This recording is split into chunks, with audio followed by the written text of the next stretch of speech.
Student काफी दिनों से मेरे पास कमेंट आ रहा था, यहाँ पे स्टूडेंट बोल रहे थे सर हमारा 2026 में क्या है बोर्ड परीक्षा है और अभी तक हमने क्या किया है समाज विज्ञान की बिल्कुल भी तैयारी नहीं किया है। उन्हें ये नहीं समझ में आ रहा है कि समाज विज्ञान में क्या तैयार करें। इसी प्रश्न को लेकर काफी स्टूडेंट मेरे पास क्या कर रहे थे, कमेंट कर रहे थे, व्हाट्सअप कर रहे थे और यहाँ पे स्टूडेंट बता रहे कि सर समाज विज्ञान का क्या कीजिए महत्वपूर्ण प्रश्न करा दीजिए ताकि बोर्ड परीक्षा 2026 में हमें बढ़िया से बढ़िया नंबर मिल सके। तो आप लोग की भारी डिमांड पे देख सकते हैं, आपके सामने मैं बिल्कुल समाज विज्ञान का देख सकते हैं, बिल्कुल यहाँ पे सबसे जो महत्वपूर्ण प्रश्न उन प्रश्नों को लेकर आ चुका हूं और यहाँ पे देख आपके सामने मैं 100 बहुविकल्पी प्रश्न कराऊंगा और ये जो 100 बहुविकल्पी प्रश्न है पूरे किताब के सबसे ज्यादा इंपॉर्टेंट है। अगर आप इन 100 प्रश्नों को तैयार कर लेते हैं तो बोर्ड परीक्षा 2026 में आपका बहुत बढ़िया नंबर मिलने वाला है। तो जिनको भी क्या करना, अभी से क्या करना है, समाज विज्ञान का तैयारी करना है, उनका भी सपना है कि भाई वो क्या करें, समाज विज्ञान में टॉप करें। भाई इस वीडियो को बिल्कुल भी आपको स्किप नहीं करना है, मात्र ये 100 प्रश्न देख लीजिए। बस इस वीडियो को देखेंगे सारे के सारे प्रश्न आपको क्या हो जाएंगे, तैयार हो जाएंगे, क्योंकि पूरे किताब के क्या है इंपॉर्टेंट प्रश्न है और इससे बाहर कोई भी प्रश्न क्या होगा आपके सामने नहीं आने वाला है। तो जिनको भी क्या करना है, बढ़िया से बढ़िया नंबर पाना है, इस वीडियो को बिल्कुल स्किप आपको नहीं करना है, क्योंकि यहाँ पे 100 प्रश्न कराऊंगा और 100 प्रश्न क्या है बहुत ही ज्यादा इंपॉर्टेंट है। इस वीडियो को ध्यान से देखिएगा। तो चलिए हम क्या करते हैं, इस वीडियो को स्टार्ट करते हैं और एक एक प्रश्न का सोल्यूशन कराते हैं। आप अपने आप को टेस्ट भी कर लीजिए कि 100 में से कितने प्रश्न आपको तैयार है। तो चलिए इस वीडियो को स्टार्ट करते हैं। तो यहाँ पे देख सकते हैं आपके सामने पहला प्रश्न आ गया, बहुत ही ज्यादा इंपॉर्टेंट प्रश्न, हर साल ये बोर्ड परीक्षा में प्रश्न पूछा जाता है। यहाँ पे क्या करना है, सबसे पहले आपको आंसर देना है और अपने आप को पहचानना है क्या इसका आंसर आपको पता है कि नहीं पता है। तो यहाँ पे पहला प्रश्न आपको दिया गया कि फ्रांस की क्रांति कब हुई थी। आपको बताना है कि भाई जो फ्रांस की क्रांति हुई थी वो कब हुई थी। यहाँ पे देख सकते हैं आपको 4 ऑप्शन दिया गया है। पहला दिया गया है 1788, दूसरा दिया गया है 1789, तीसरा आपको दिया गया है 1790 और चौथा आपको दिया गया है 1787। तो आप लोग सभी लोग बताइए कि जो फ्रांस की क्रांति हुई थी कब हुई थी। 4 ऑप्शन आपको दिया गया है। ये ऐसा प्रश्न है जो हर साल पूछा जाता है। तो बिल्कुल यहाँ पे अगर आपने ख वाला ऑप्शन चूज किया है तो करेक्ट आंसर हो जाएगा 1789, आपको याद रखना है। चलिए दूसरे प्रश्न का आंसर सभी लोग दीजिए। दूसरा प्रश्न भी काफी ज्यादा इंपॉर्टेंट है। पूछा गया है कि जर्मनी के एकीकरण में मुख्य भूमिका किसकी थी। आपको बताना है कि जो जर्मनी का एकीकरण हुआ था उसमें मुख्य भूमिका किसका था। ऑटो वन बिस्मार्क का था, काइजर विलियम प्रथम का था, हिटलर का था या मेसनी का था। जल्दी से कमेंट सेक्शन में बताइए दूसरे प्रश्न का आंसर क्या हो सकता है। तो बिल्कुल अगर आपने क वाला ऑप्शन चूज किया है तो करेक्ट आंसर हो जाएगा ऑटो वन बिस्मार्क, आपको याद रखना है। चलिए 3 नंबर प्रश्न का सभी लोग आंसर दीजिए। तीसरा प्रश्न है कि नेपोलियन की पराजय कब हुई थी। आपको कि जो नेपोलियन था उसका पराजय कब हुआ था। 1814 में हुआ था, 1815 में हुआ था, 1816 में हुआ था या 1817 में हुआ था। क्या लग रहा है कि नेपोलियन का पराजय कब हुआ था। 4 ऑप्शन आपको दिया गया है। तो अगर आपने ख वाला ऑप्शन चूज किया है तो करेक्ट आंसर ख वाला हो जाएगा। 1815 में क्या हुआ था, नेपोलियन का पराजय हुआ था, आपको याद रखना है। चलिए 4 नंबर का प्रश्न आपको दिया गया है कि सन 1789 में फ्रांस में राष्ट्रवाद की प्रथम अभिव्यक्ति का क्या परिणाम हुआ था। 4 ऑप्शन आपको दिया गया है।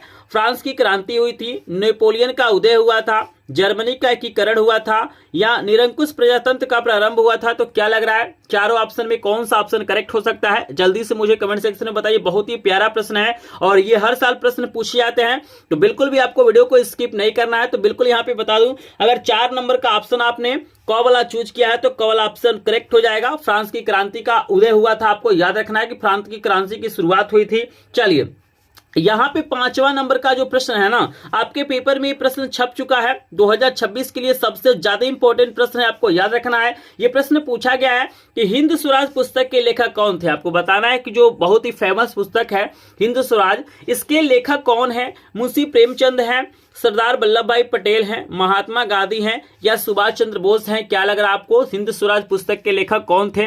तो बिल्कुल अगर आपने ग वाला ऑप्शन चूज किया है तो करेक्ट आंसर ग वाला हो जाएगा। महात्मा गांधी क्या है, हिंद स्वराज पुस्तक के लेखक हैं। चलिए 6 नंबर का प्रश्न भी आपके सामने काफी इंपॉर्टेंट दे दिया गया है। प्रश्न पूछा गया है कि रॉलेट एक्ट कब पारित हुआ था। आपको बताना है कि जो रॉलेट एक्ट था वो कब पारित हुआ था।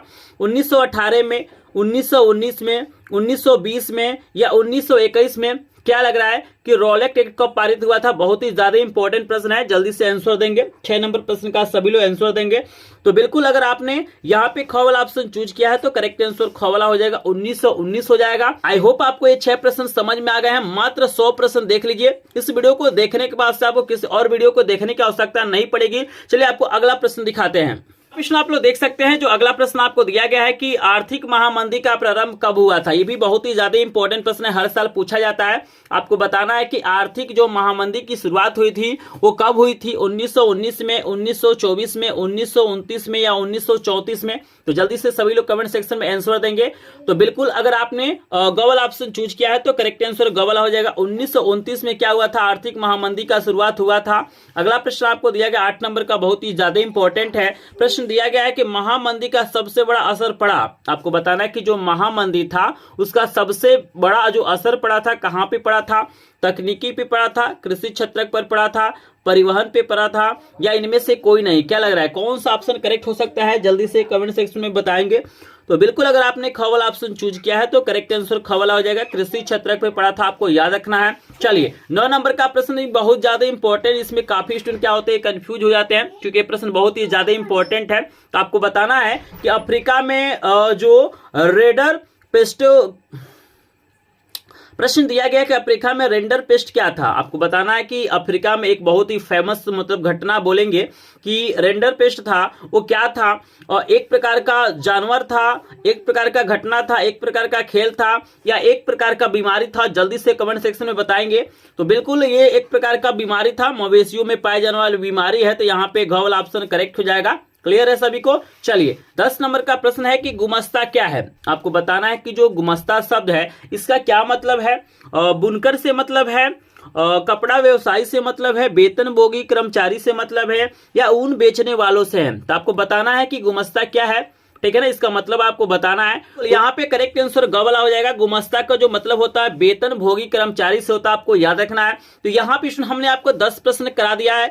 जल्दी से मुझे कमेंट सेक्शन में बताइए 10 में से कितने प्रश्नों का आंसर आपने सही दिया है, या आपको पहले से तैयार था। तो अगर 10 में से लगभग आपने 5 प्रश्नों का आंसर दिया है तो आप सामाजिक विज्ञान में बढ़िया नंबर पाएंगे, आप एक टॉपर स्टूडेंट है। अगर आपने इससे कम प्रश्नों का आंसर दिया है तो आपको इन प्रश्नों को तैयार करने की जरूरत है। चलिए यहाँ पे अगला प्रश्न आपको 11 नंबर का करा देते हैं। पूरे किताब का इंपॉर्टेंट प्रश्न कराऊंगा, चाहे भूगोल हो, इतिहास हो, अर्थशास्त्र हो, सभी प्रकार के प्रश्न इसमें लिए गए हैं। पूरे 100 प्रश्न हैं, मात्र ये 100 प्रश्न देख लीजिए। इसी में से कोई ना कोई 20 प्रश्न आपका बोर्ड परीक्षा में आने वाला है। यहाँ पे अगला प्रश्न का आंसर दीजिए कि औद्योगिक क्रांति किस देश से प्रारंभ हुई थी। आपको बताना है कि औद्योगिक जो क्रांति हुई थी किस देश से प्रारंभ हुई थी, अमेरिका से, रूस से, इंग्लैंड से, या चीन से। तो 4 ऑप्शन आपको दिया गया। 11 नंबर प्रश्न का सभी लोग आंसर देंगे। तो बिल्कुल अगर आपने गवल ऑप्शन चूज किया है तो करेक्ट आंसर गवल हो जाएगा। जो औद्योगिक क्रांति था वो इंग्लैंड से शुरू हुआ था, आपको याद रखना है। चलिए यहाँ पे 12 नंबर का भी प्रश्न काफी इंपॉर्टेंट दे दिया गया है, और ये भी प्रश्न क्या होता है लगातार पूछा जाता है, जिसको मैं इंपॉर्टेंट बता रहा हूँ। इन प्रश्नों को आप लोग जरूर तैयार करिएगा, क्योंकि ये ऐसे प्रश्न है जो हर साल क्या होते हैं, रिपीट किए जाते हैं। यहाँ पे पूछा गया है कि ज्योतिबा बाई फूले ने कौन सी पुस्तक लिखी थी। आपको बताना है कि जो ज्योतिबा बाई फूले थे उन्होंने कौन सा पुस्तक लिखा था। गुलामगिरी लिखा था, स्त्री धर्म लिखा था, अमर जीवन लिखा था, या कथा सागर लिखा था। कमेंट सेक्शन में बताइए 12 नंबर का करेक्ट आंसर क्या हो सकता है।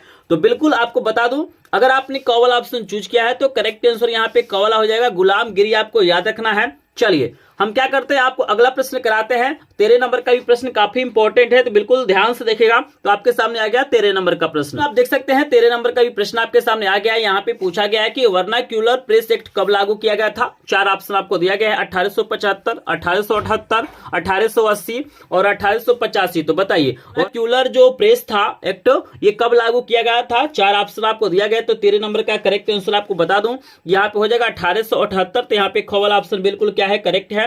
आई होप आपको समझ में आ रहा होगा। चलिए 14 नंबर का प्रश्न आपके पेपर में छप चुका है। ये भी प्रश्न क्या होता है, हर साल पूछा जाता है। प्रश्न आपको दिया गया है कि कपास की खेती के लिए कौन सी मृदा उपयुक्त होती है। आपको बताना है कि भाई किस मृदा में, किस मिट्टी में कपास की खेती सबसे अच्छा होता है। तो 4 ऑप्शन आपको दिया गया है, काली मृदा है, लाल मृदा है, जलोढ़ मृदा है, लेटराइट मृदा दिया गया है। तो बताइए चारों में से करेक्ट आंसर क्या हो सकता है।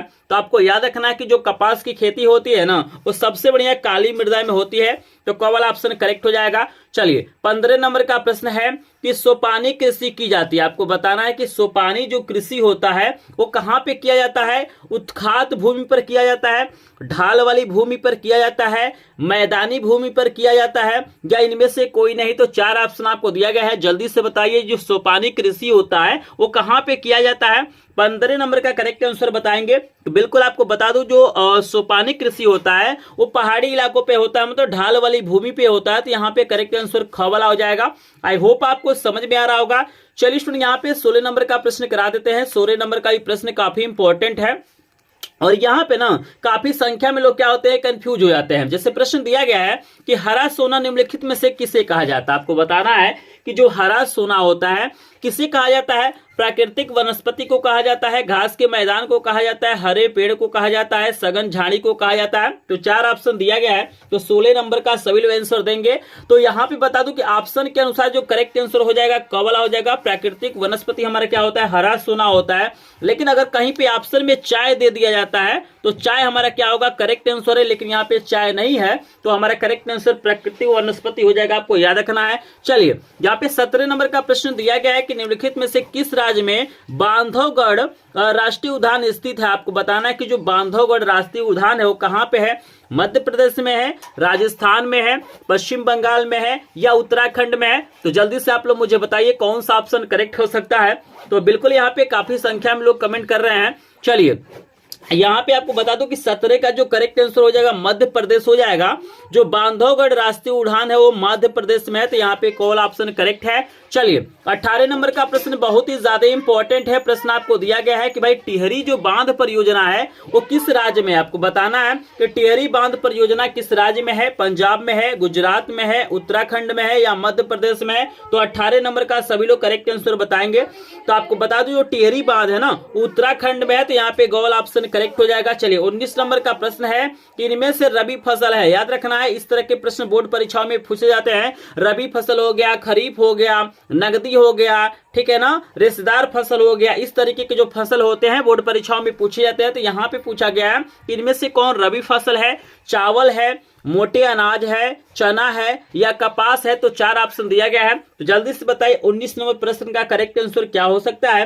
तो बिल्कुल बता दो कि चना हमारा करेक्ट आंसर ग वाला हो जाएगा। आई होप आपको 19 नंबर का प्रश्न भी समझ में आ रहा होगा। चलिए, आपको 20 नंबर का प्रश्न दिखाते हैं और उसका आंसर बताते हैं। प्रश्न आप देख सकते हैं 20 नंबर का प्रश्न आपके सामने आ गया है। काफी इंपॉर्टेंट प्रश्न आपको दिया गया है। प्रश्न कह रहा है कि निम्नलिखित में से कौन सी रोपड़ कृषि की फसल है। आपको बताना है इसमें से कौन सी ऐसी फसल है जिसे रोपड़ की हम लोग फसल बोलेंगे। कहवा है, कपास है, तिलहन है या गेहूं है। तो 4 ऑप्शन आपको दिया गया है। जल्दी से बताइए 20 नंबर का करेक्ट आंसर क्या हो सकता है। तो बिल्कुल अगर आपने ख वाला ऑप्शन चूज किया है तो करेक्ट आंसर ख वाला कपास हो जाएगा। आई होप आपको समझ में आ रहा होगा। तो यहाँ पे हमने आपको 20 प्रश्न करा दिया। जल्दी से मुझे बताइए 20 में से कितने प्रश्न आपको तैयार हो गए हैं या कितने प्रश्नों का आंसर आपने सही दिया है। अगर 20 में से लगभग आपने 15 प्लस प्रश्नों का आंसर सही दिया है तो आप एक टॉपर स्टूडेंट है। आप सामाजिक विज्ञान में बढ़िया नंबर पाएंगे। अगर आपने इससे कम प्रश्नों का आंसर दिया तो आपको तैयारी करने की जरूरत है। तो आप लोग मुझे कमेंट सेक्शन में जल्दी से बताइए कि कितने प्रश्नों का आंसर दिया है। बिल्कुल यहाँ पे स्टूडेंट मैं देख पा रहा हूँ कि काफी संख्या में लोग बोले कि सर 15 प्लस प्रश्नों का आंसर सही दिया है। तो 100 प्रश्नों को देखिए और अपने आप को पहचानिए क्या आप सामाजिक विज्ञान की तैयारी कर चुके हैं कि नहीं कर चुके हैं। अगर आप इस 100 में से लगभग 50-60 प्रश्न भी तैयार कर लेते हैं तब भी आपका बहुत बढ़िया नंबर आएगा। और यहाँ पे हमारे पास 100 प्रश्न है और इस वीडियो का हम टारगेट रखते हैं मात्र 100 लाइक। याद रखिएगा, यहाँ पे 100 प्रश्न है और इस वीडियो पे मात्र आपको 100 लाइक करना है। हम देखते हैं कि आप लोग कितना सपोर्ट करते हैं और कितना जल्दी इस टारगेट को पूरा करते हैं। तो अभी मैंने 20 प्रश्न करा दिया। जल्दी से जो लोग वीडियो को लाइक नहीं किए हैं प्लीज वीडियो को लाइक कर देंगे, क्योंकि 20 प्रश्न खत्म हो गया लेकिन अभी तक इस वीडियो पे 20 लाइक कंप्लीट नहीं हुआ है। अगर प्रश्न आपको समझ में आ रहे होंगे तो प्लीज वीडियो को लाइक करेंगे। चैनल पे नए होंगे तो चैनल को सब्सक्राइब करेंगे और सभी विषयों के इंपॉर्टेंट प्रश्नों का फ्री में पीडीएफ नोट पाने के लिए हमारे ग्रुप को ज्वाइन करेंगे, जिसका लिंक आपको डिस्क्रिप्शन में दिया गया है। तो चलिए हम लेके चलते हैं 21 नंबर प्रश्न पे। और यहाँ पे 21 नंबर का प्रश्न आपको दिया गया है कि श्वेत क्रांति संबंधित है। आपको बताना है कि भैया जो श्वेत क्रांति है वो किससे संबंधित है। दुग्ध उत्पादन से है, गेहूं उत्पादन से है, मत्स्य उत्पादन से है या इनमें से कोई नहीं। तो आप सभी को याद रखना है कि दूध सफेद होता है, ठीक है ना। तो यहाँ पे श्वेत क्रांति क्या है, दूध उत्पादन से संबंधित आपको याद रखना है। चलिए 22 नंबर का प्रश्न है कि इनमें से कौन सा परंपरागत संसाधन है। पवन ऊर्जा है, सौर ऊर्जा है, प्राकृतिक गैस है या ज्वारी ऊर्जा है। तो 22 नंबर का करेक्ट आंसर सभी लोग बताएंगे। तो यहाँ पे बता दूं करेक्ट आंसर आपका हो जाएगा ग वाला प्राकृतिक गैस हो जाएगा, आपको याद रखना है। चलिए 23 नंबर का प्रश्न है कि निम्न में से कौन सा खनिज आधारभूत है। आपको बताना इसमें से कौन सा ऐसा खनिज है जो आधारभूत है। मैग्नीज है, अवरक है, लौ अयस्क है या तांबा है। तो 23 नंबर प्रश्न बहुत ही ज्यादा इंपॉर्टेंट है, जल्दी से बताइए इसमें कौन आधारभूत खनिज हो सकता है। तो 4 ऑप्शन आपको दिखाई दे रहा होगा। यहाँ पे बता दो कि 23 नंबर का जो करेक्ट आंसर गवला हो जाएगा, लौ अयस्क हो जाएगा। आई होप आपको समझ में आ रहा होगा। 24 नंबर का प्रश्न आपके सामने आ गया है कि कृषि आधारित उद्योग का उदाहरण है। बहुत शानदार प्रश्न है और यहाँ पे काफी इंपॉर्टेंट होने के साथ साथ ये बिल्कुल आसान भी है। थोड़ा सा आप लोग एक्स्ट्रा माइंड दौड़ाएंगे ना तो बिल्कुल इसका आंसर बता सकते हैं। आपको बताना है कि कृषि आधारित उद्योग का उदाहरण है। आपको बताना है कि कृषि आधारित उद्योग का उदाहरण कौन सा हो सकता है। लोहा एवं इस्पात उद्योग हो सकता है, सूती वस्त्र उद्योग हो सकता है, रासायनिक उद्योग हो सकता है या सीमेंट उद्योग। तो 4 ऑप्शन आपको दिया गया है, जल्दी से बताइए कौन सा ऑप्शन करेक्ट हो सकता है। तो बिल्कुल बता दूं, यहाँ पे जो सूती वस्त्र उद्योग है ये कृषि पे आधारित है। क्योंकि हम लोग क्या करते हैं, कपास की खेती करते हैं और उसी कपास से क्या होता है, सूती वस्त्र बनता है। यही हमारा क्या है, कृषि पर आधारित। आपको याद रखना है। चलिए 25 नंबर का प्रश्न भी काफी इंपॉर्टेंट है, जल्दी से सभी लोग आंसर देंगे कि निम्न में से कौन सा उद्योग बॉक्साइट को कच्चे माल के रूप में प्रयोग करता है। आपको बताना है कि निम्न में से कौन सा उद्योग है जो बॉक्साइट को कच्चे माल के रूप में प्रयोग करता है। एल्यूमिनियम है, कागज है, सीमेंट है, स्टील है। तो 4 ऑप्शन आपको दिया गया है। तो जल्दी से 25 नंबर का आंसर देंगे। तो याद रखिएगा जो बॉक्साइट होता है एल्युमिनियम का अयस्क है, तो हमारा करेक्ट आंसर हो जाएगा एल्यूमिनियम। कवल ऑप्शन करेक्ट हो जाएगा। आई होप आपको 25 नंबर का प्रश्न भी समझ में आ रहा होगा। चलिए आपको 26 नंबर का प्रश्न दिखाते हैं। लेकिन जो लोग वीडियो को लाइक नहीं किए होंगे प्लीज वीडियो को लाइक कर देंगे, क्योंकि आपका लाइक शेयर सब्सक्राइब हमारा क्या होता है, मोटिवेशन होता है। हम आपको लेकर चलते हैं 26 नंबर प्रश्न पे। प्रश्न आप देख सकते हैं आपके सामने 26 नंबर का ही प्रश्न आ गया है। ये भी प्रश्न काफी इंपॉर्टेंट है। प्रश्न दिया गया है कि सबसे लंबा राष्ट्रीय जलमार्ग है। आपको बताना है कि इसमें से सबसे लंबा राष्ट्रीय जलमार्ग कौन सा है। हल्दिया से इलाहाबाद है, सादिया से धुबरी है, केरल से पश्चिम तटीय नहर है या काकीनाडा से पुदुचेरी है। तो यहाँ पे 4 ऑप्शन आपको दिया गया है, बताइए कौन सा ऑप्शन करेक्ट हो सकता है। तो यहाँ पे बता दो जो हमारा करेक्ट आंसर है कवाला हो जाएगा हल्दिया से इलाहाबाद जो है ना, यही सबसे बड़ा क्या है, राष्ट्रीय जलमार्ग है। आपको याद रखना है। चलिए 27 नंबर का भी प्रश्न आप लोग देख पा रहे हैं। 27 नंबर का जो प्रश्न है आपको यहाँ पे दिया गया है कि निम्नलिखित में से किस वस्तु का निर्यातक भारत नहीं है। आपको बताना है इसमें से कौन सी ऐसी वस्तु है जिसका निर्यातक भारत नहीं है। कॉफी है, उर्वरक है, तंबाकू है या चाय है। तो बताइए इसमें से कौन सी ऐसी वस्तु है जिसका निर्यातक भारत नहीं है। तो 4 ऑप्शन आपको दिया गया है। तो यहाँ पे बता दूं, यहाँ पे करेक्ट आंसर खवला हो जाएगा उर्वरक। आपको याद रखना है। चलिए 28 नंबर का प्रश्न बहुत ही ज्यादा इंपॉर्टेंट है, आपको याद रखना। ये भी आपके पेपर में छप चुका है। यहाँ पे आपको बताना है कि श्रीलंका में निम्नलिखित में से कौन सा बहुसंख्यक वर्ग है। आपको बताना है कि जो श्रीलंका है उसमें कौन सा बहुसंख्यक वर्ग है। तमिल है, ईसाई है, सिंहली है या मुस्लिम है। तो जल्दी से बताइए कौन सा ऑप्शन करेक्ट हो सकता है। तो यहाँ पे बता दो कि करेक्ट आंसर सिंहली हो जाएगा। गौल ऑप्शन करेक्ट है। चलिए आप देखिए 29 नंबर का प्रश्न है कि विभिन्न स्तरों पर सत्ता का बंटवारा क्या कहलाता है। सामुदायिक सरकार कहलाता है, गठबंधन सरकार कहलाता है, संघीय सरकार कहलाता है या एकात्मक शासन कहलाता है। तो जल्दी से बताइए 29 नंबर का करेक्ट आंसर क्या हो सकता है। तो बिल्कुल बता दो कि इसे हम लोग संघीय सरकार कहते हैं। तो यहाँ पे गौल ऑप्शन करेक्ट हो जाएगा। 30 नंबर का प्रश्न तो बिल्कुल आसान, इसका आंसर कोई भी गलत नहीं देगा। सभी लोग सही आंसर बताइए कमेंट सेक्शन में। जल्दी से बताइए कि भारत में सर्वाधिक बोले जाने वाला भाषा कौन सा है। भारत में सबसे ज्यादा कौन सा भाषा बोला जाता है। हिंदी बोला जाता है, अंग्रेजी बोला जाता है, उर्दू बोला जाता है या पंजाबी बोला जाता है। तो जल्दी से बताइए। बिल्कुल यहाँ पे मुझे बहुत खुशी है कि यहाँ पे 100% लोगों ने क्या किया है, बिल्कुल सही आंसर दिया है। बिल्कुल यहाँ पे हिंदी करेक्ट हो जाएगा। तो चलिए यहाँ पे 30 प्रश्न मैंने करा दिया। जल्दी से आप बताइए कितने प्रश्नों का आंसर आपने सही दिया है। अगर 30 में से लगभग 20 प्लस प्रश्नों का आंसर आपने सही दिया तो आप एक टॉपर स्टूडेंट है। आप लोग सामाजिक विज्ञान में बढ़िया नंबर पाएंगे। अगर आपने इससे कम प्रश्नों का आंसर दिया है तो आपको इन प्रश्नों को तैयार करने की जरूरत है। लेकिन अभी तक इस वीडियो पे 30 लाइक कंप्लीट नहीं हुआ है। तो जो लोग कंजूसी किए हैं, जो लोग वीडियो को लाइक नहीं किया है, प्लीज वीडियो को लाइक करेंगे। चलिए हम लेके चलते हैं 31 नंबर प्रश्न पे। और 31 नंबर का प्रश्न है कि निम्नलिखित में से कौन सा संघीय सूची का विषय। आपको बताना इसमें से कौन सा ऐसा विषय है जो संघीय सूची का है। रक्षा है, कृषि है, व्यापार है या शिक्षा है। तो 31 का करेक्ट आंसर सभी लोग बताएंगे। तो बिल्कुल यहाँ पे बता दो कि यहाँ पे रक्षा हमारा क्या है, संघीय सूची का विषय है। तो करेक्ट आंसर कवला हो जाएगा। चलिए आपको 32 नंबर का प्रश्न दिखाते हैं। ये 32 नंबर का प्रश्न आपको दिया गया है कि निम्नलिखित में से कौन सा राज्य सूची का विषय। आपको बताना इसमें से कौन सा ऐसा मतलब विषय है जो राज्य सूची का है। पहला आपको दिया गया मुद्रा, दूसरा आपको दिया गया है यहाँ पे विदेशी कार, तीसरा बैंकिंग, चौथा व्यापार। तो बताइए कौन सा ऐसा मतलब सूची है जो राज्य सूची का विषय है। तो यहाँ पे 4 ऑप्शन दिया गया है, तो 32 का सभी लोग करेक्ट आंसर बताएंगे। आपको बता दो कि जो 32 का करेक्ट आंसर है हमारा व्यापार हो जाएगा, घ वाला ऑप्शन करेक्ट होगा।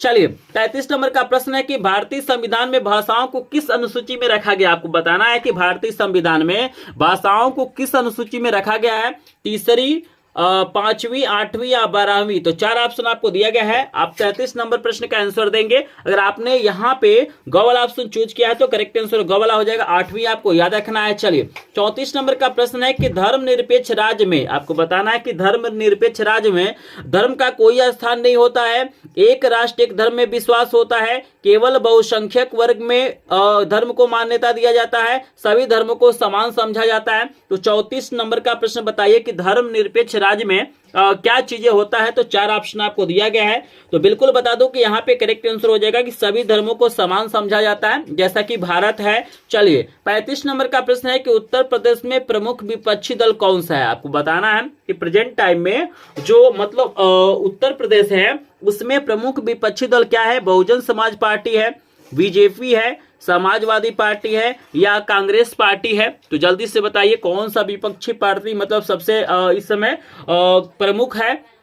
तो बिल्कुल यहाँ पे समाजवादी पार्टी, यहाँ पे ग वाला ऑप्शन क्या हो जाएगा, करेक्ट हो जाएगा। आई होप आपको समझ में आ रहा होगा। चलिए 36 नंबर का प्रश्न है कि निम्नलिखित में से किस व्यवस्था के लिए राजनीतिक दल आवश्यक शर्त है। राजतंत्र के लिए, लोकतंत्र के लिए, तानाशाही के लिए, सत्तावाद के लिए। तो 36 नंबर का प्रश्न का आंसर बताएंगे। तो भाई इनकी जो होती है ना आवश्यकता, वो लोकतंत्र के लिए होती है। तो यहाँ पे कॉल ऑप्शन करेक्ट हो जाएगा। 37 नंबर का प्रश्न आपको दिया गया है कि जनता के लिए शासन किस शासन व्यवस्था को विशेषता है। आपको बताना है कि ये जो लाइन है जनता के लिए शासन किस शासन व्यवस्था को मतलब ये बताता है। राजतंत्र को बताता है, लोकतंत्र को बताता है, तानाशाही को बताता है या इनमें से कोई नहीं। बताइए 37 का करेक्ट आंसर क्या हो सकता है। बहुत ही प्यारा लाइन है और बहुत ही यहाँ पे जो लाइन है ना बहुत ही ज्यादा क्या है डीपली अगर इसको सोचेंगे तो बहुत सारी चीजें इसमें से निकल के आएगा। तो भाई ये लोकतंत्र को बताता है, ठीक है ना, जैसा कि अपना भारत है,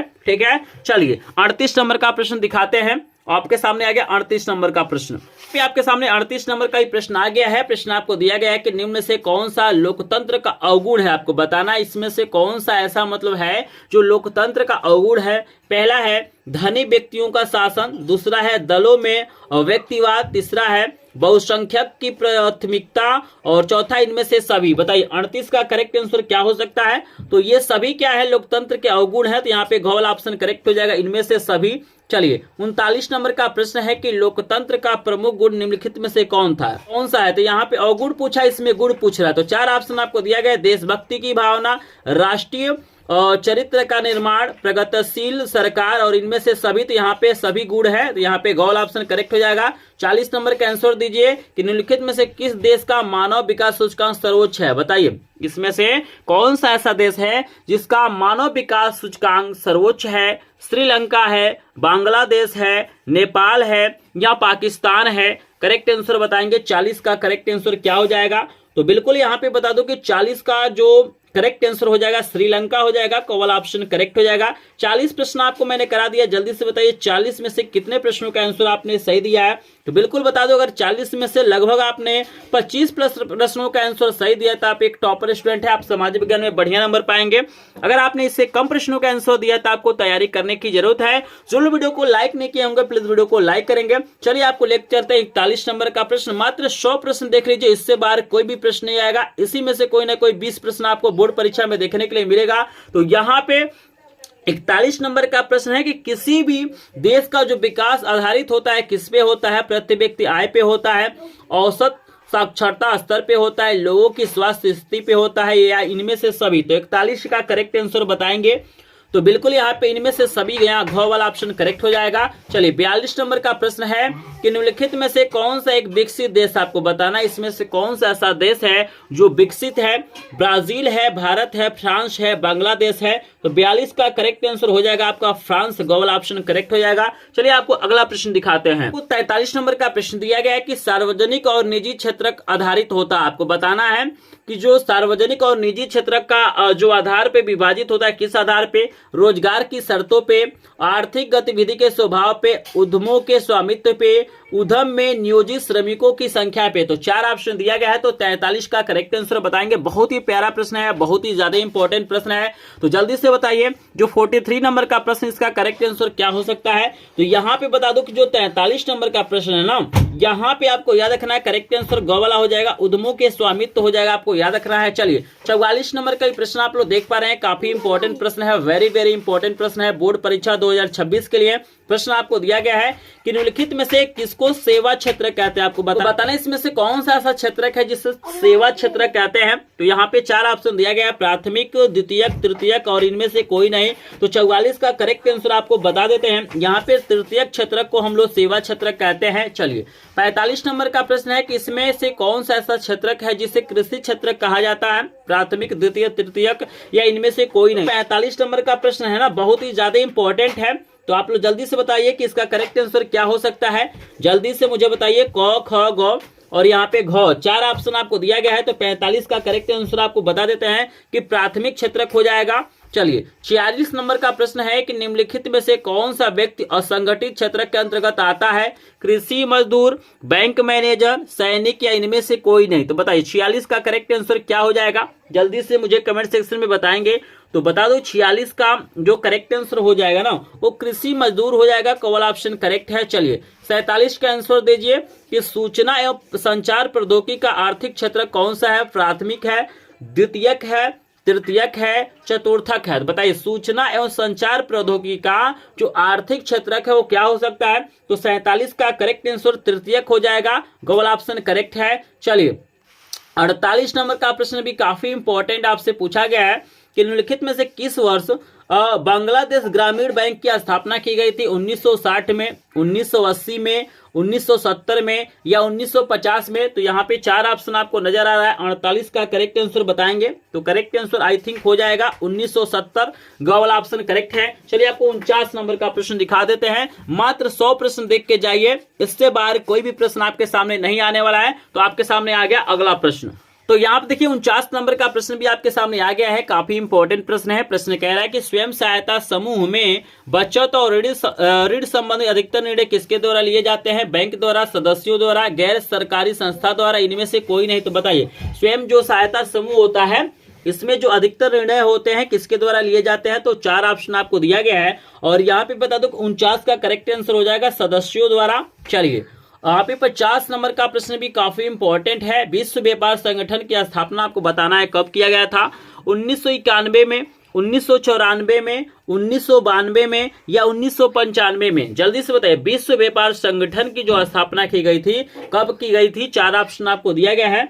तो जल्दी से 50 नंबर प्रश्न का आंसर देंगे, आपको बता दो करेक्ट आंसर 1995 हो जाएगा। चलिए 51 नंबर का प्रश्न आपको कराते हैं, लेकिन जल्दी से बताइए 50 में से कितने प्रश्नों का आंसर आपने सही दिया है। तो यहाँ पे मैं देख पा रहा हूँ काफी संख्या में लोग, कोई 30 बता रहा है, कोई 25 बता रहा है, कोई 40 बता रहा है, कोई 45, बहुत सारे लोग 50 बता रहे हैं। चलिए बहुत बढ़िया, जिन्होंने लगभग 35 प्लस प्रश्नों का आंसर दिया वो बहुत बढ़िया स्टूडेंट है, वो लोग अच्छे से तैयारी करते हैं। चलिए यहाँ पे 51 नंबर का प्रश्न है कि भारत में आर्थिक उदारीकरण की शुरुआत हुई थी, आपको बताना है भैया भारत में आर्थिक उदारीकरण की शुरुआत कब हुई थी। 4 ऑप्शन आपको दिया गया है, वर्ष 1991 में, वर्ष 1989 में, वर्ष 1995 में, वर्ष 1960 में। तो जल्दी से बताइए 51 नंबर का करेक्ट आंसर क्या हो जाएगा। तो आपको बता दो कि 51 नंबर का करेक्ट आंसर 1991 हो जाएगा, कौन ऑप्शन करेक्ट है। चलिए 52 नंबर का प्रश्न आपको दिया गया है कि वैश्वीकरण ने जीवन स्तर के सुधार में सहायता पहुंचाई है, सभी लोगों के, विकसित देशों के लोगों के, विकासशील देशों के श्रमिकों के, उपयुक्त में से कोई नहीं। तो बताइए वैश्वीकरण ने जीवन स्तर के सुधार में किसको सहायता पहुंचाई है। 4 ऑप्शन आपको दिए गए हैं, तो 52 का करेक्ट आंसर सभी लोग बताएंगे। बहुत ही शानदार प्रश्न आपको दिया गया है। यहाँ पे जहां तक मुझे लग रहा है करेक्ट आंसर हो जाएगा ख वाला, विकसित देशों के लोगों के लिए आपको याद रखना है। चलिए 53 नंबर का प्रश्न आपको दिया गया है कि विश्व के देशों में बहुराष्ट्रीय कंपनियों द्वारा निवेश का सबसे अधिक सामान्य मार्ग है नए कारखाने की स्थापना, स्थानीय कंपनियों को खरीद लेना, स्थानीय कंपनियों से साझेदारी करना या उपयुक्त में से कोई नहीं। तो बताइए 53 नंबर का करेक्ट आंसर क्या हो सकता है। तो बिल्कुल ग वाला ऑप्शन करेक्ट हो जाएगा। स्थानीय कंपनियों से साझेदारी करना ही क्या है, यहाँ पे करेक्ट आंसर है, तो ग वाला ऑप्शन करेक्ट होगा। चलिए आपको 54 नंबर का प्रश्न दिखा देते हैं। 54 नंबर का प्रश्न आपको दिया गया कि अंतर्राष्ट्रीय व्यापार को उदार बनाने का उद्देश्य, आपको बताना है कि जो अंतर्राष्ट्रीय व्यापार है उसको उदार बनाने का उद्देश्य क्या है।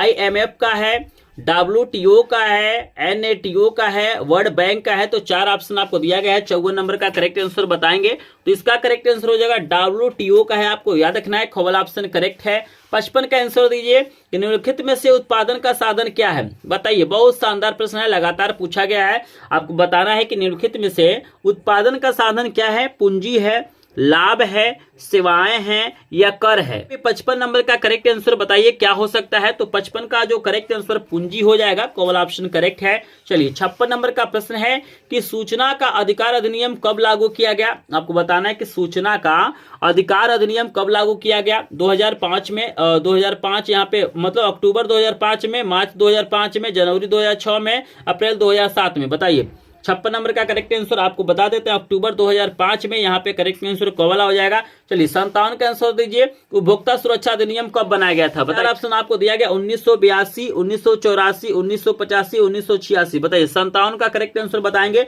1986 हो जाएगा। तो यहाँ पे घ वाला ऑप्शन करेक्ट है। चलिए 58 का आंसर दीजिए, राष्ट्रीय उपभोक्ता अधिकार दिवस कब मनाया जाता है। आपको बताना है कि राष्ट्रीय उपभोक्ता अधिकार दिवस कब मनाया जाता है। 5 अप्रैल को, 22 फरवरी को, 24 नवंबर को, 24 दिसंबर को। तो 58 का करेक्ट आंसर आपका हो जाएगा 24 दिसंबर। तो यहाँ पे घ वाला ऑप्शन करेक्ट है। चलिए 59 नंबर का प्रश्न है कि विश्व का सबसे बड़ा लोकतांत्रिक देश कौन सा है। बहुत ही प्यारा प्रश्न है, बहुत ही ज्यादा इंपॉर्टेंट है। ये भी प्रश्न 2026 के पेपर में छप चुका है। आपको बताना है कि विश्व का सबसे बड़ा लोकतांत्रिक देश कौन सा है। भारत है, पाकिस्तान है, अमेरिका है, अफगानिस्तान है। तो जल्दी से बताइए कौन सा ऑप्शन करेक्ट हो सकता है।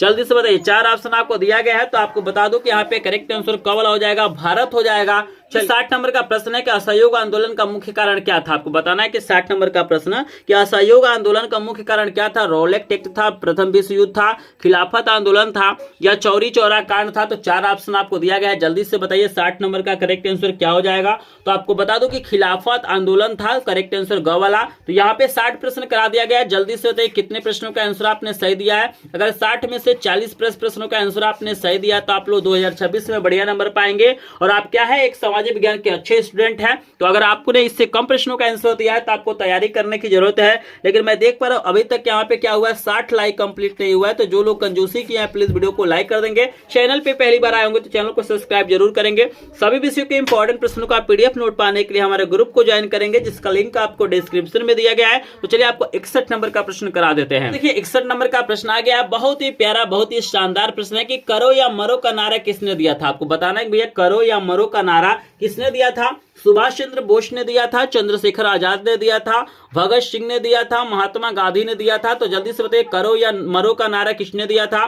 तो 4 ऑप्शन आपको दिया गया। 61 नंबर प्रश्न का आंसर बताएंगे तो करेक्ट आंसर हो जाएगा महात्मा गांधी। तो घ वाला ऑप्शन करेक्ट है। चलिए 62 नंबर का प्रश्न भी बहुत ही प्यारा है। आपको बताना है कि चिपको आंदोलन का संबंध किससे है। जल्दी से बताइए चिपको आंदोलन का जो संबंध है किससे है। मृदा संरक्षण से है, वन संरक्षण से है, जल संरक्षण से है या वायु संरक्षण से है। तो बताइए चिपको आंदोलन का संबंध किससे है। 4 ऑप्शन आपको दिया गया है। तो यहाँ पे बता दो कि 62 नंबर का जो करेक्ट आंसर हो जाएगा वन संरक्षण से है। तो ख वाला ऑप्शन करेक्ट है। चलिए 63 नंबर का प्रश्न है कि इसमें एक रेशेदार फसल का नाम बताइए। 4 ऑप्शन आपको दिया गया है, जूट है, कॉफी है, रबड़ है, जौ है। तो बताइए इसमें से कौन सा ऐसा फसल है जो रेशेदार फसल कहलाएगा। बहुत ही प्यारा प्रश्न है, ये भी इंपॉर्टेंट प्रश्न है, लगातार बोर्ड परीक्षाओं में पूछा गया है। तो चलिए 63 का आंसर देंगे। तो 63 का करेक्ट आंसर यहाँ पे जूट हो जाएगा। चलिए 64 नंबर का प्रश्न है कि इसमें से रबी फसल आपको बताना है, धान है, बाजरा है, मक्का है या गेहूं है। बताइए इसमें से कौन सा ऐसा फसल है जो रबी फसल है। तो 64 का करेक्ट आंसर बताइए। यहाँ पे हो जाएगा गेहूं, घ वाला ऑप्शन करेक्ट है। चलिए 65 नंबर का प्रश्न है कि खरीफ फसल का नाम आप बताइए। चावल है, चना है, कपास है, धान और कपास दोनों है। तो बताइए 65 का करेक्ट आंसर क्या हो जाएगा। बहुत ही शानदार, बहुत ही लाजवाब प्रश्न आपको दिया गया है।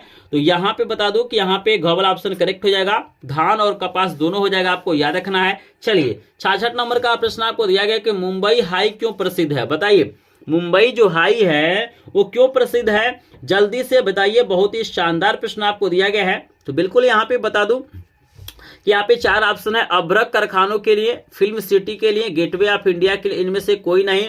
तो आपको याद रखना है कि जो 66 नंबर का प्रश्न, इसका करेक्ट आंसर हो जाएगा इनमें से कोई नहीं। आपको याद रखना है कि जो मुंबई हाई है ये पेट्रोलियम के लिए प्रसिद्ध है, तो यहाँ पे ऑप्शन में पेट्रोलियम नहीं है, तो हम लोग इनमें से कोई नहीं करेक्ट करेंगे। चलिए आपको 67 नंबर का प्रश्न दिखाते हैं। तो यहाँ पे देख सकते हैं आपको साथ में ये 67 नंबर का प्रश्न आ गया है कि विदेशी व्यापार किन के मध्य होता है। अब देखिएगा, विदेशी व्यापार पूछ रहा है, 2 देशों के मध्य होता है, 2 राज्यों के मध्य होता है, 2 प्रदेशों के मध्य होता है, या 2 नगरों के मध्य होता है। तो बताइए विदेशी व्यापार क्या होगा। विदेशी का मतलब क्या होता है, 2 देश जिसमें शामिल हो, तो 2 देशों के मध्य होता है। कौन ऑप्शन करेक्ट है। चलिए 38 नंबर, यहाँ पे 68 नंबर का प्रश्न आपके सामने आ गया है कि निम्नलिखित में कौन सा संघीय राज्य है। राजस्थान है, मध्य प्रदेश है, उत्तर प्रदेश है, दिल्ली है। तो 68 नंबर का करेक्ट आंसर हो जाएगा दिल्ली हो जाएगा, ये संघीय राज्य है। चलिए 69 नंबर का प्रश्न है कि यंग इटली समिति का संस्थापक कौन था। आपको बताना है कि यंग इटली जो समिति था इसका संस्थापक कौन था। विक्टर इमानुअल द्वितीय था, मेजनी था, काबूर था, या गैरीबाल्डी था। तो बताइए 69 नंबर का करेक्ट आंसर क्या हो जाएगा। बहुत ही प्यारा प्रश्न आपको दिया गया है, जल्दी से बताइए। तो यहाँ पे बता दूं बिल्कुल मेजनी था, ख वाला ऑप्शन करेक्ट हो जाएगा। 70 नंबर का प्रश्न आपको दिया गया है, नेपोलियन का संबंध किस देश से था। जर्मनी से, इटली से, फ्रांस से, इंग्लैंड से। बताइए जो नेपोलियन था उसका संबंध किससे हो सकता है। Germany, Italy, France, England, 4 option आपको दिया गया है। तो यहाँ पे फ्रांस हो जाएगा करेक्ट आंसर, ग वाला। चलिए 71 नंबर का प्रश्न है कि अंतर्राष्ट्रीय पृथ्वी सम्मेलन कब किया गया था। आपको बताना है कि अंतर्राष्ट्रीय जो पृथ्वी सम्मेलन था वो कब किया गया था।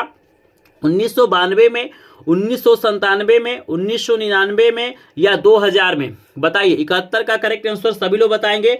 तो बिल्कुल 1900 हमारा यहाँ पे क्या हो जाएगा, 92 हो जाएगा, कौवल ऑप्शन करेक्ट हो जाएगा। 72 नंबर का प्रश्न आपको दिया गया है कि निम्नलिखित में से किस प्रांत में सीढ़ीदार खेती की जाती है। बताइए कहाँ पे सीढ़ीदार खेती किया जाता है। पंजाब में, उत्तर प्रदेश में, हरियाणा में, उत्तराखंड। जल्दी से बताइए। आपको एक हिंट दे देता हूं, पहाड़ी जो इलाके होते हैं वहां पे सीढ़ीदार खेती किया जाता है। तो उत्तराखंड बिल्कुल करेक्ट आंसर हो जाएगा, घ वाला।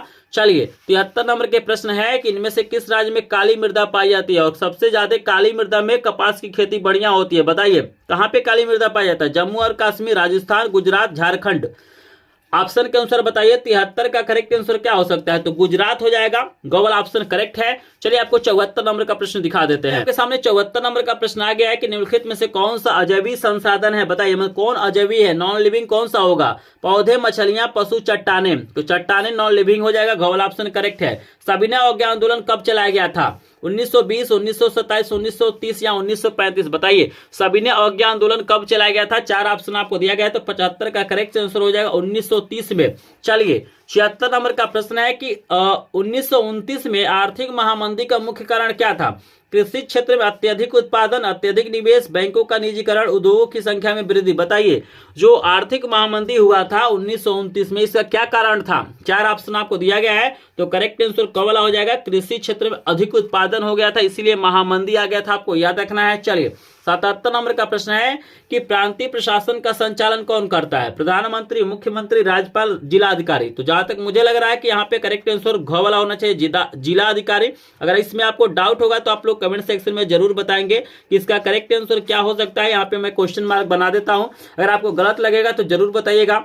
78 नंबर का प्रश्न है कि निम्नलिखित में से कौन सा एक मिट्टी का प्रकार नहीं है। बताइए में से कौन एक मिट्टी का प्रकार नहीं है। काली, पीली, लेटराइट, सीमेंट। तो सीमेंट मिट्टी का प्रकार थोड़ी ना, घ वाला ऑप्शन करेक्ट है। चलिए काली मृदा के लिए सबसे उपयुक्त फसल कौन सा है। मक्का, कपास, चना, कहवा। तो अभी मैंने बताया है कि कपास करेक्ट होगा। चलिए 80 नंबर का प्रश्न दिखाते हैं। 80 नंबर का प्रश्न आपको दिया गया कि सलाल बांध किस नदी पे बनाया गया है। महानदी, चिनाब, सतलुज, कृष्णा। बताइए जो सलाल बांध है वो किस नदी पे बनाया गया है। तो ख वाला ऑप्शन करेक्ट हो जाएगा, चिनाब नदी पे। चलिए यहाँ पे मैंने 80 प्रश्न करा दिया, जल्दी से बताइए 80 में से कितने प्रश्नों का आंसर सही दिया है। चलिए 80 में से अगर आपने 60+ प्रश्नों का आंसर सही दिया है तो आप एक अच्छे स्टूडेंट है, आपको ऐसे ही तैयारी करना है।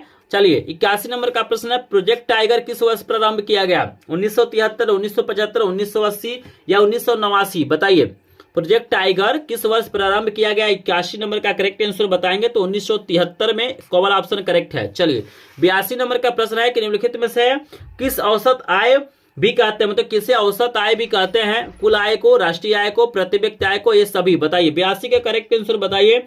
तो यहाँ पे प्रति व्यक्ति आय हो जाएगा, ग वाला ऑप्शन करेक्ट है। 83 का आंसर दीजिए, कौन सा क्षेत्रक सबसे अधिक रोजगार देता है। बताइए कौन सा क्षेत्रक सबसे अधिक रोजगार देता है? प्राथमिक, द्वितीय, तृतीय, इनमें से कोई नहीं। बताइए 83 का करेक्ट आंसर आपको बताना है। तो प्राथमिक क्षेत्र सबसे ज्यादा रोजगार देता है, आपको याद रखना है। 84 का आंसर दीजिए।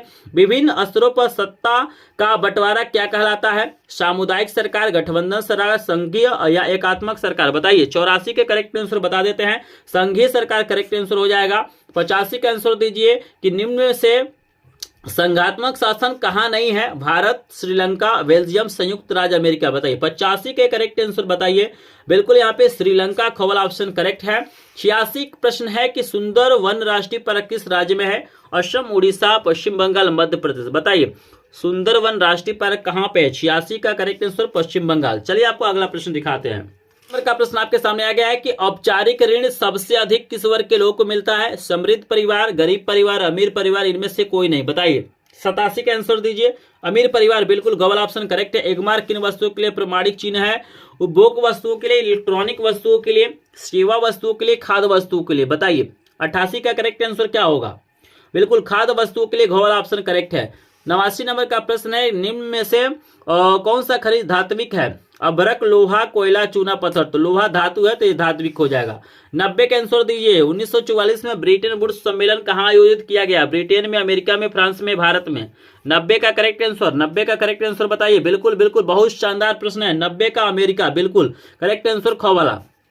91 का बताइए निम्न में से 1885 के बिना संधि से संबंधित कौन है? बिस्मार्क, ड्यूक, मैटरनिक और मेसनी, नेपोलियन? 91 का करेक्ट आंसर बताइए। करेक्ट आंसर आपका गलत हो जाएगा, ड्यूसेप मेसनी हो जाएगा। चलिए इसमें कोई डाउट होगा तो कमेंट सेक्शन में बताइएगा। 92 नंबर का प्रश्न, भारत के किस राज्य में शिशु मृत्यु दर न्यूनतम है? केरल, बिहार, पंजाब, हरियाणा? तो करेक्ट आंसर केरल हो जाएगा। यहाँ पे ए वाला ऑप्शन करेक्ट हो जाएगा। 92 का करेक्ट आंसर पहला वाला हो जाएगा, केरल। आई होप आपको समझ में आ रहा है। 93 नंबर का रोलेट एक्ट कब पारित हुआ था? 1919, 1921, 1920, 1918? 93 का करेक्ट आंसर 1919 हो जाएगा। चलिए आपको अगला प्रश्न दिखाते हैं।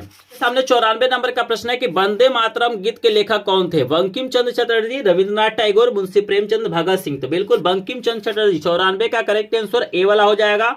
आई होप आपको समझ में आ रहा होगा। चलिए 95 नंबर का प्रश्न है कि निम्नलिखित में से कौन सा आंदोलन महात्मा गांधी ने नहीं चलाया गया था? और सहयोग आंदोलन, सविनय अवज्ञा आंदोलन, चंपारण और खिलाफत? तो खिलाफत आंदोलन महात्मा गांधी ने नहीं चलाया था। डी वाला ऑप्शन करेक्ट है। 96 नंबर का प्रश्न बहुत ही ज्यादा इंपॉर्टेंट, चौरी चौरा कांड किस वर्ष घटित हुआ था? 1920, 1921, 1922, 1925? बताइए चौरी चौरा जो कांड हुआ था वो कब हुआ था? तो 1919 करेक्ट आंसर। तो 96 नंबर का आंसर दीजिए 1922। बिल्कुल यहाँ पे सी वाला ऑप्शन करेक्ट है। 97 नंबर का प्रश्न, महात्मा गांधी दक्षिण अफ्रीका से भारत कब लौटे? 1914, 1915, 1918, 1919? 97 का करेक्ट आंसर 1915। यहाँ पे बी वाला ऑप्शन करेक्ट है।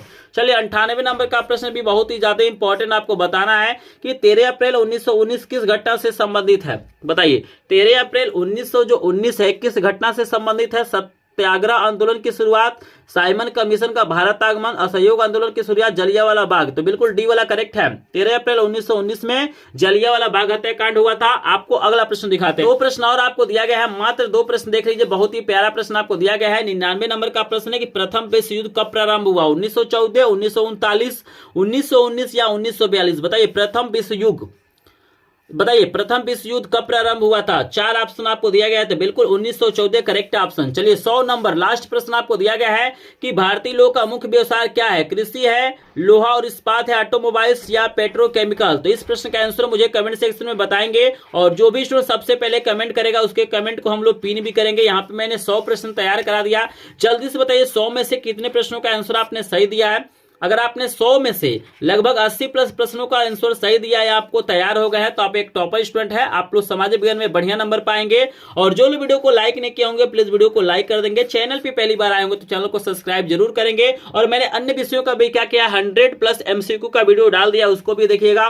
और यहाँ पे बता दूं कि जिनको भी इसका पीडीएफ चाहिए या अन्य सभी विषयों के इंपॉर्टेंट प्रश्नों का पीडीएफ बिल्कुल फ्री में चाहिए, उनको कुछ नहीं करना है, बस हमारे ग्रुप को ज्वाइन कर लीजिएगा। या आपको तुरंत पीडीएफ नोट चाहिए तो आपको स्क्रीन पे मेरा व्हाट्सएप नंबर दिखाई दे रहा होगा, इस पे आपको क्या करना है, सब्जेक्ट का नाम और पीडीएफ लिख के भेजना है। लेकिन यहाँ पे कंडीशन यही है कि आपको वीडियो को लाइक करके चैनल को सब्सक्राइब करके स्क्रीनशॉट भेजना है, तब जाकर आपको बिल्कुल तुरंत फ्री में पीडीएफ नोट मिल जाएगा। तो अगर आपको तुरंत पीडीएफ नोट चाहिए सभी विषयों का तो आपको तुरंत वीडियो को लाइक करके चैनल को सब्सक्राइब करके स्क्रीनशॉट लेके इस नंबर पर सेंड करिए। तो चलिए मिलते हैं नेक्स्ट वीडियो में, तब तक के लिए आप सभी का धन्यवाद।